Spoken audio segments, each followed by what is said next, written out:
One of the biggest keys to having a solid squat is going to be managing foot pressure. When we talk about foot pressure, we want to think about making sure we have adequate pressure through the heel, and then we have pressure through the ball of the big toe and the ball of the little toe. Making sure that we have these 3 points of contact and fairly evenly distributed pressure is going to be very important.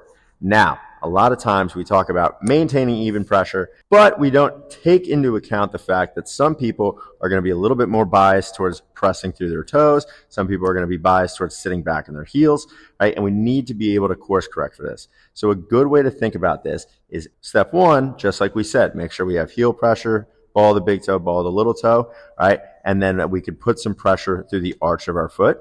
But then secondly, play around with biasing a little bit more into the heel or a little bit more towards the toes and see what starts to feel better. You notice, oh, I shift my weight a little bit more onto my heels, and then my knees feel a little bit better, my hips feel a little bit more spacious and open, then you might have just been very far forward, putting a lot of pressure through your toes, and trying to get this full foot pressure is actually leaving you like 80% here and only 20% here. Just shifting that into a little bit more even ratio is actually opening things up and making you feel a lot better. On the contrary, if you find that the more you focus on putting a little bit more pressure into your toes, your knees, hips, everything feels a little bit better, then you're probably just sitting too far back on your heels and not getting any pressure through the front of your foot, so you weren't able to create the necessary force to really get a good push, especially out of the bottom.